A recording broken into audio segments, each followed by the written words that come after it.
Alexandra Alexiela ginulat ang tennis world matapos ang breakout wildcard run na nagdala sa kanya ng serye ng upset wins laban sa mga established names sa WTA Tour.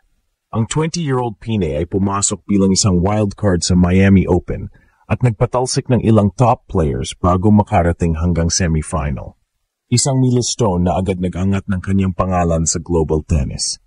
Sa torneo, pinatunayan ni Ala na hindi lang siya basta wildcard. Kabilang sa kanyang mga panalong nag-trending ay ang pagtalo sa mga mas mataas ang rango gaya ni Madison Keys, Iga Swiatek at dating French Open champion Jelena Ostapenko. Sa bawat laban, ipinakita niya ang explosiveness, footwork at mental composure na bihira para sa kanyang edad. Hindi rin natapos sa isang tournament ang kanyang impresibong kampanya. Nakuha rin niya ang kanyang unang WTA 125 title sa Guadalajara. Isang patunay na kaya niyang tapusin ang mga torneo at hindi lamang umasa sa isang upset run. Dagdag pa rito, nakapagtala siya ng kasaysayan bilang unang Pilipina na nakapanalo ng main draw match sa isang Grand Slam nang umarangkada siya sa US Open. Ang kanyang comeback win ay nagpakita ng matinding resilience at clutch temperament, bagay na nagpasiklab ng kasiyahan hindi lang sa Pilipinas kundi sa buong rehiyon. Sa taktikal na aspeto, ang laro ni Ala ay nakasandal sa mabilis na transition game at agresibong ground strokes. Kapag consistent ang kanyang first serve at nagdidikta ng bilis, napipilitang lumabas sa comfort zone ang kanyang mga veteranong kalaban. Gayunpaman, may ilang bahagi pa siyang kailangang patalasin gaya ng consistency sa serve percentage at kakayahang tumagal sa mahahabang baseline rallies. Ang mga aspetong ito ang magiging susi para maging regular contender siya sa top 50 at higit pa. Para sa Philippine tennis, napakalaki ng epekto ng kanyang mga panalo. Nagdala ito ng instant global attention, mas maraming wildcard invites at direct entries, at mas malaking pagkakataon para sa sponsorships at grassroots development. Ngunit ang pinakamalaking hamon ay kung paano niya masusustina ang ganitong antas ng laro sa buong season. Kung kaya na niyang pabagsakin ang mga Grand Slam queens ngayon, tanong ng lahat, hanggang saan pa kaya ang mararating ni Alexandra Ala sa loob ng susunod na 2 taon? Hindi nasahan ng buong mundo, pero isang Pinay teenager ang biglang naging headline sa WTA Tour. Alexandra Alex Ala, na pumasok lamang bilang wildcard, ay ginulat ang lahat matapos pabagsakin ang mga batikang champion na matagal nang nangingibabaw sa women's tennis. Sa murang edad pa lamang, hindi lang siya basta nakapasok sa malaking torneo. Gumawa siya ng kasaysayan at naglatag ng mensahe. Handa na ang isang Filipina na makipagsabayan sa pinakamalalaking pangalan sa mundo.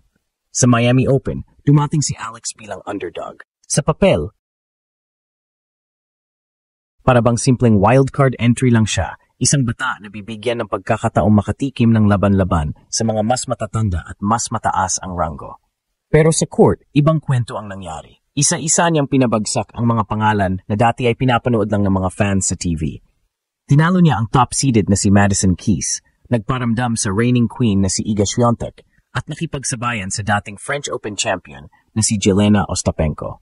Sa bawat panalo, unti-unting naramdaman ng lahat na hindi na siya basta wildcard. Isa siyang giant killer na may dalang bagong alon sa tennis. Ang bawat palo niya ay may halong tapang at tiwala. Ang kanyang forehand ay parang bala na nagpapabagsak ng depensa ng kalaban, habang ang kanyang footwork ay parang sayaw na palaging nakaposisyon para sa susunod na tira. Sa edad niya, natural na maramdaman ng kaba, pero imbes na matakot sa mga Grand Slam queens, ipinakita niya na kaya niyang sabayan ang intensity ng pinakamalakas. Lalo pang tumingkad ang kanyang kwento dahil hindi siya galing sa bansang powerhouse sa tennis. Mula siya sa Pilipinas, isang lugar na hindi karaniwang lumalabas sa mapa ng global tennis conversation. Kaya't nang makarating siya hanggang semifinal sa isang major event bilang wildcard, hindi lang siya naging headline sa sports pages, naging inspirasyon din siya ng mga batang Pinoy na nangangarap hawakan ang raketa. Nakita ng mga tao na posible pala na kahit hindi ka galing sa bansang may tradisyon ng tennis champions, pwede kang umangat kung may talento at determinasyon. At hindi lang iyon ang huling hakbang. Sa mga sumunod na linggo, ipinakita ni Alex na hindi siya one-hit wonder. Nakuha niya ang kanyang unang WTA 125 title sa Guadalajara, isang patunay na kaya niyang tapusin ang laban hanggang dulo. Hindi lang siya umaasa sa upset, marunong din siyang humawak ng momentum at buuin ang kumpiyansa hanggang sa magbunga ng tropeo. Ngayon, hindi na tanong kung sino si Alex Elam. Ang mas malaking tanong, hanggang saan kaya ang kayang marating ng isang batang Pinay na sa murang edad pa lamang ay nakipagbakbakan na sa mga Grand Slam queens at hindi lang nakalaban, kundi pinabagsak pa ang iyan sa kanila. Habang papalapit si Alex Ala sa bawat round, mas lalong naging matunog ang kanyang pangalan sa buong tennis world. Sa umpisa, tingin ng marami ay isang kwento lamang ng underdog na baka matapos agad sa opening round. Ngunit bawat laban na kanyang napapanalunan ay parang deklarasyon na hindi na siya simpleng wildcard player. Isa na siyang lehitimong title contender.